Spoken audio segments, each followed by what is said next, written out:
Class 11 অর্থাৎ একাদশ শ্রেণীর বাংলা সাবজেক্টের সাহিত্য ইতিহাস দিক থেকে কিছু গুরুত্বপূর্ণ প্রশ্ন তোমাদেরকে তুলে দিচ্ছি। এই প্রশ্নগুলো করলে তোমরা পরীক্ষায় এখান থেকে যে কটা এমসিকিউ আসবে সব কটাই পেয়ে যাবে। তোমরা জানো ভালো মতোই ফার্স্ট সেমিস্টার তোমাদের এমসিকিউ প্যাটার্নে প্রশ্ন হচ্ছে। এখান থেকে সব কিছুই 4টে অপশন দেওয়া থাকবে, তার মধ্যে যে কোনো একটা বেছে নিয়ে করতে হবে প্রত্যেকটা প্রশ্নই। এখানে তোমাদের 7টা প্যাটার্নে প্রশ্ন হবে। 7টা প্যাটার্নগুলো হচ্ছে গিয়ে এমসিকিউ থাকবে, শূন্যস্থান থাকবে, স্তম্ভমেলা থাকবে, তারপরে হচ্ছে গিয়ে রিয়ারেঞ্জ থাকবে, সাজানো থাকবে, তারপরে আর হচ্ছে বিবৃতি ব্যাখ্যা থাকবে। এই সমস্ত প্রশ্নগুলো দিয়ে তোমাদের এবারে এমসিকিউ প্রশ্ন করা হয়েছে। এই এমসিকিউ প্রশ্নের মধ্যে তোমাদের যেটা আজকে আলোচনার বিষয় সেটা হচ্ছে গিয়ে সাহিত্য ইতিহাস। সাহিত্য ইতিহাসের মোট 5 নম্বরে আছে। 5 নম্বরের যে টপিকগুলো ভাগ আছে অনেকগুলো আছে, তার মধ্যে আজকে তোমাদের আলোচ্য বিষয় হচ্ছে গিয়ে চর্যাপদ। চর্যাপদ থেকে তোমাদের কি ইম্পর্টেন্ট প্রশ্ন আছে, কি গুরুত্বপূর্ণ প্রশ্ন আছে, সেগুলো আজকে আমি তোমাদেরকে তুলে দিয়েছি।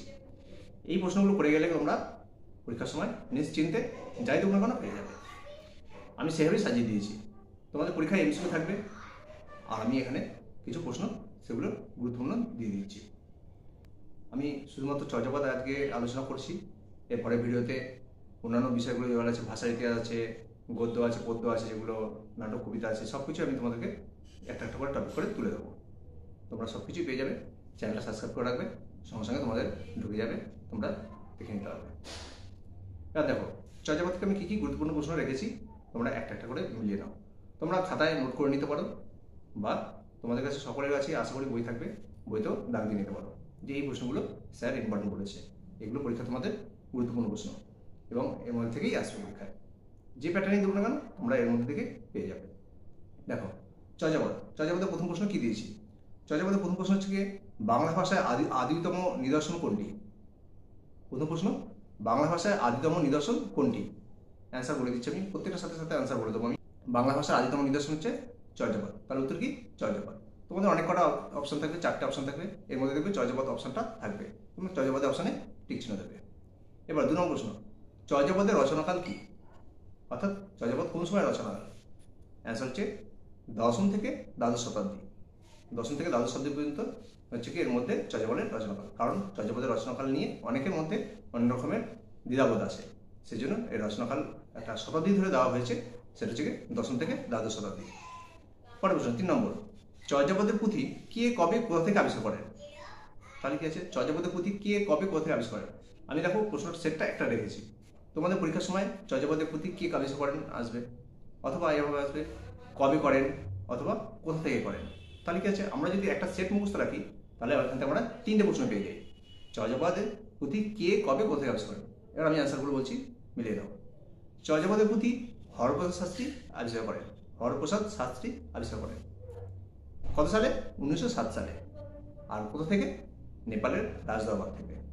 তাহলে মিলিয়ে নাও, চর্যাপদের পুঁথি কে আবিষ্কার করেন? হরপ্রসাদ শাস্ত্রী। কত খ্রিস্টাব্দে করেন? 1907 খ্রিস্টাব্দে। আর কোথা থেকে করেন? নেপালের রাজদরবার থেকে। তাহলে 3টে প্রশ্ন পেয়ে গেলাম আমরা একটা সেটে। এটা হচ্ছে আবিষ্কার।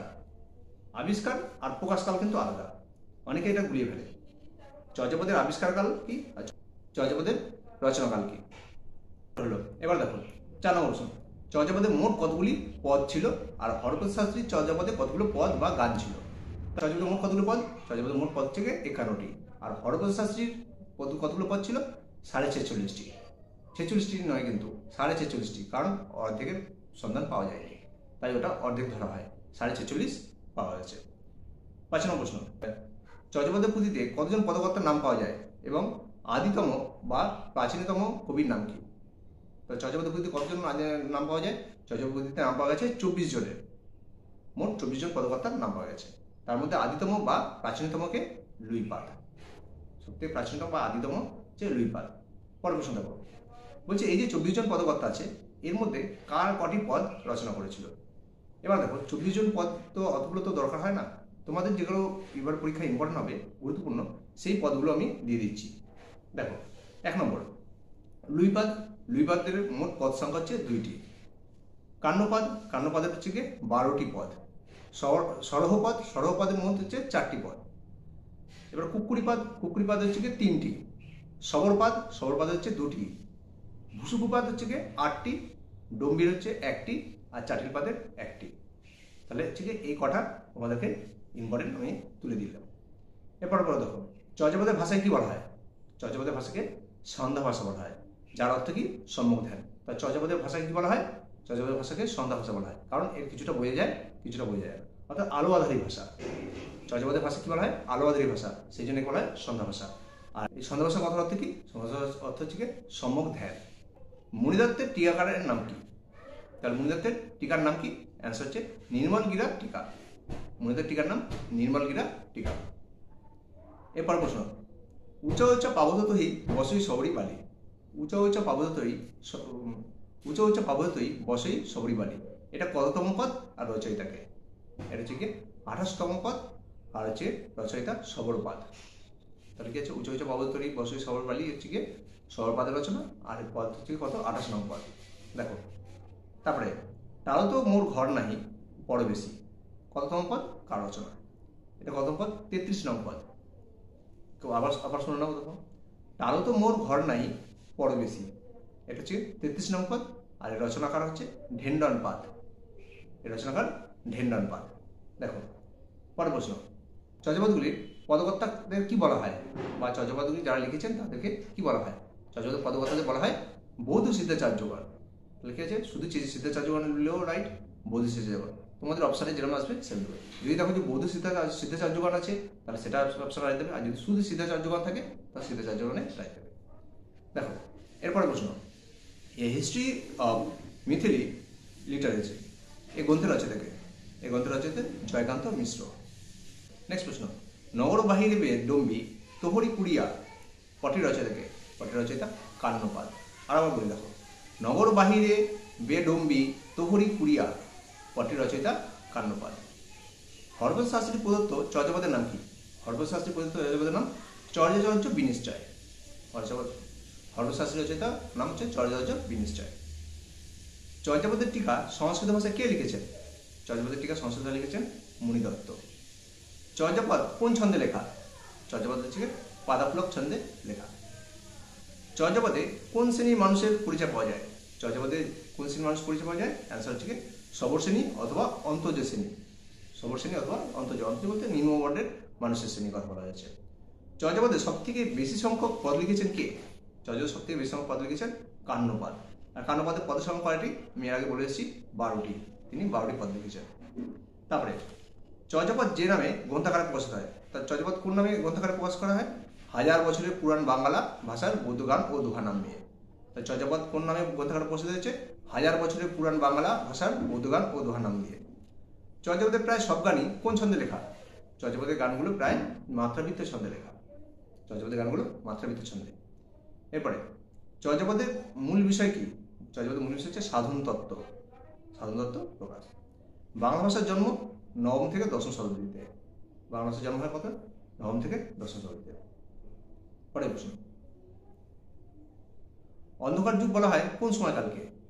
অন্ধকার যুগ বলা হয় বাংলা সাহিত্যে 13 থেকে 14 শতাব্দী, কারণ এই সময় কোনো রকমের সাহিত্যের নিদর্শন খুঁজে পাওয়া যায় না। তা অন্ধকার সময় বা অন্ধকার যুগ বলা হয় বাংলা সাহিত্যের 13 থেকে 14 শতাব্দীতে। চর্যাপদে হরিণা এবং হরিণী, চর্যাপদে হরিণা ও হরিণী শব্দের অর্থ কি বা পারিভাষিক অর্থ কি? অ্যান্সার হচ্ছে কি হরিণা শব্দের অর্থ চিত্ত, আর হরিণী শব্দের অর্থ জ্ঞান মুদ্রা। মিলিয়ে নাও ব্যাপার। হরিণা শব্দের অর্থ হচ্ছে চিত্র, আর হচ্ছে কি হরিণী শব্দের অর্থ জ্ঞান মুদ্রা। চর্যাপদের গ্রন্থাকারে কবে কোথা থেকে প্রকাশিত হয়? চর্যাপদ গ্রন্থাকারে অর্থাৎ বই আকারে প্রকাশিত হয়েছে 1916 সালে বঙ্গীয় সাহিত্য পরিষদ থেকে। তাহলে আমি এর আগে বলেছি চর্যাপদের আবিষ্কার করার কোন সময় একটা আলাদা প্রশ্ন হয়েছে, আর এটা হচ্ছে কি গ্রন্থাকারে অর্থাৎ বই আকারে প্রকাশ হয়েছে 1916 সালে, আর বঙ্গীয় সাহিত্য পরিষদ থেকে। চর্যাপদের গ্রন্থের প্রকৃত নাম জানা যায় না কেন? প্রথম দিকের পৃষ্ঠা পাওয়া যায়নি, কারণ সবর বা অন্তর্জ শ্রেণী মানুষ কোথায় বাস করতো? সবর বা অন্তর্জ শ্রেণীর মানুষ উঁচু টিলা বা জঙ্গলে বাস করতো। ঠিক আছে, এই হচ্ছে তোমাদের প্রশ্ন। আজকে আমি তোমাদের চর্যাপদের এই প্রশ্নগুলো তুলে দিলাম। এই চর্যাপদের প্রশ্নগুলো করলে তোমরা পরীক্ষার সময় চর্যাপদ থেকে যাই আসবে না কেন বেড়ে যাবে। এরপরে তোমাদেরকে আমি বৈষ্ণব পদাবলী যেগুলো আছে সব প্রশ্নগুলি আমি এভাবে ভিডিও করে দেবো, তোমরা নোট করে নিতে পারো বা বইয়ে দাগ দিয়ে দিতে পারো। নোট করলে সুবিধা হয়, নোট করলে কি তোমাদের প্রশ্নগুলো উত্তরগুলো এক জায়গায় থাকে। আমি প্রশ্নের সাথে সাথে উত্তরগুলো বলে দিচ্ছি যাতে তোমাদের আর খুঁজতে না হয়। বাংলার টপিক বাই টপিক এভাবে আলোচনা করে দেবো। শুধু বাংলা নয়, তোমাদের দর্শন, সংস্কৃত, ইতিহাস যা সাবজেক্টে আছে আর্টসের আমার, তোমরা এর আগেও ভিডিও দেখেছো, সেই সমস্ত বিষয়ে এভাবে ভিডিও করে দেবো। তোমাদের পরীক্ষায় অসুবিধা হবে না।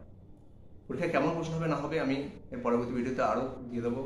তোমার যদি ভালো লাগে অবশ্যই লাইক কমেন্ট করে দেবে, আর চ্যানেলটাকে অবশ্যই সাবস্ক্রাইব করে রাখবে, আর সবাইকে বলবে সাবস্ক্রাইব রাখবে।